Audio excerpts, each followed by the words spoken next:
Salam, hər vaxtınız xeyir olsun. Bu gündən etibarən magistr qəbullarından hər gün, yəni 10 maraqlı sual işləyəcəyik. Bu da videoda qəbul 2010-a həsr olunacaq. Gəlin vaxt itirmədən elə birinci sualdan başlayaq.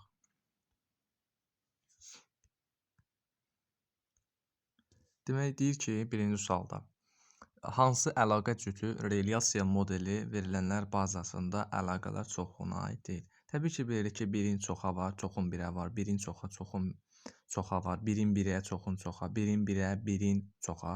Bunlar var. Amma burada B variantına baxsaq, B variantına.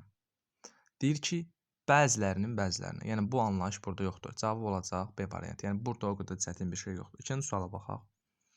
Aşağıdakılardan hansı ardıcıllıq əməliyyat sistemlərini əks etdirir? MS-DOS əməliyyat sistemidir. Bizdən əks etdirənləri soruşur. Excel tətbiqi proqramdır. Daha getməyə ehtiyac yoxdur. A variantını çıxdıq.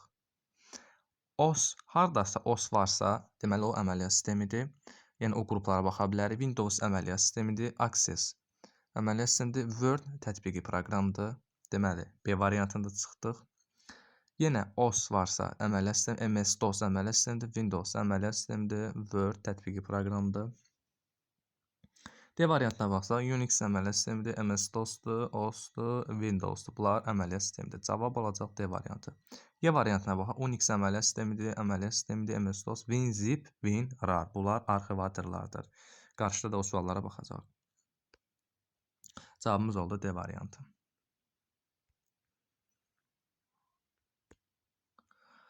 İndi isə keçək üçüncü sualımıza. Demək deyir ki, x bərabərdir 2 olduqda aşağıdakı alqoritmin icrasından sonra y-in qiyməti nəyə bərabər olar? X 2-dirsə, gəlin yerinə qoyaq da birincisindən başlayaq. 2 1-dən kiçikdir. Yox, ona görə birincisi aid olmayacaq. Deməli, indi ikinci sətrə baxaq. Deyir ki, deməli, bunun yerinə 2-ni yazsaq. 2 3-dən kiçikdir, 1-dən böyükdür. Bəli, ödəyir. Ona görə x kvadratı plus 5 yerinə yetirəcəyik. Onda necə olacaq? 2-nin kvadratı üstə gəlinsin 5. Bu da eləyəcək 4, o da plus 5, 9. Cavabımız olacaq Y variantı.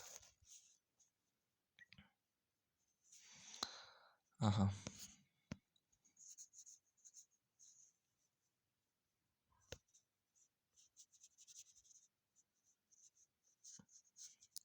İndi isə keçək neçənci sualımıza? Dördüncü suala. Dördüncü sualda necədir? Deyir ki, Skyner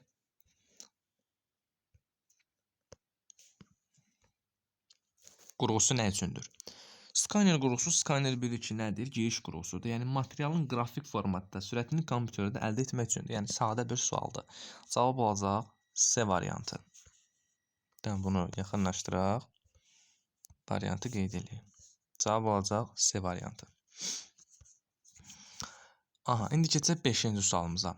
Bizdən deyir ki, şərti oxuyaq. Mətni yığarkən baş və sətri hərflərə keçid rejimi üçün hansı düymədən istifadə olunur? Baş və sətri hərfləri yığarkən baş və sətri hərfləri. Yəni bu onu demək istəyir ki, böyük hərflərin kiçik hərflərə, kiçik hərflərin də böyük hərflərə. Təbii ki də bu da caps lock-dur.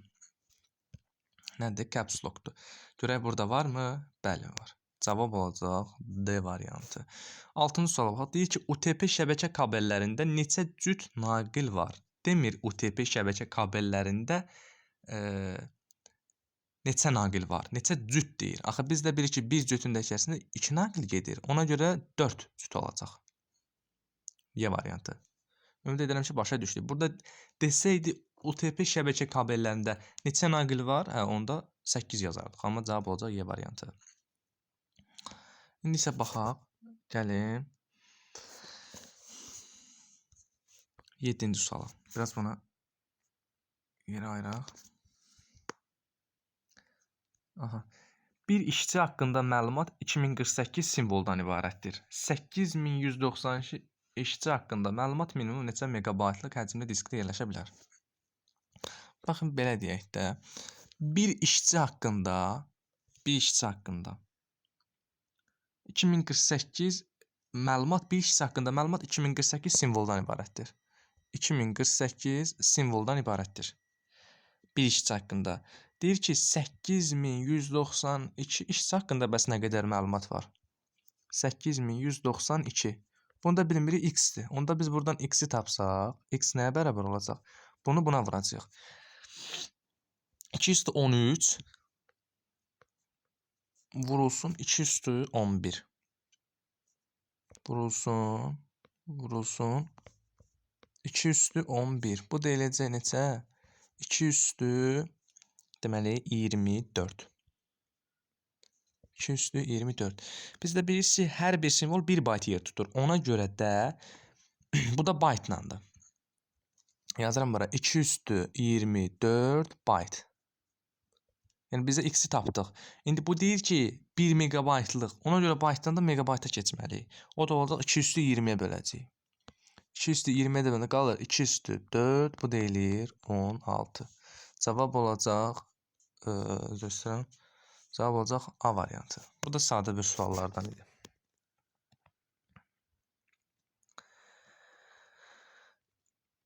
İndi isə keçək 8-ci suala. Son 3 sualımız qalıb. 8-ci sualda nə deyir? Deyir ki, Windows istifadəçi hansı tip interfeys təqdim edir? Təbii ki, pəncərə istifadə etdiyimiz, yəni bu pəncərə tip interfeys. Sonra 9-cu suala baxaq. 9-cu sualda nə deyir görək? Hansı struktura malik alqoritmlərdə onun müəyyən bir hissəsi təkrarlana bilər? Aha, bu da maraqlı sualdır. İndi buranı da təmizləyək biraz. Biraz da bunu yuxarı qaldıraq. Aha. Təkrarlama varsa, bu üzrə deməli bu olacaq dövrü. Təbii ki, dövrüdür. Dövrdə təkrarlama var. Xəttidə bilirsən ki, bir düz xətt üzrədir də, yəni. Addımlar, yəni bir düz xətt üzrə olur. Budaqlananda şərt var. Yəni bir şərt olmalıdır. Sonra xətti və köməkçi yoxdur, ikisi bir yerdə yoxdur. Budaqlanan və xətti də bir yerdə yoxdur. Cavab olacaq A variantı. Son 10-cu sual. Verilənlərin sıxılmasını hansı proqram yerinə yetirir? Sıxılma gördüksə, burada WinZip WinRAR, yəni arxivator.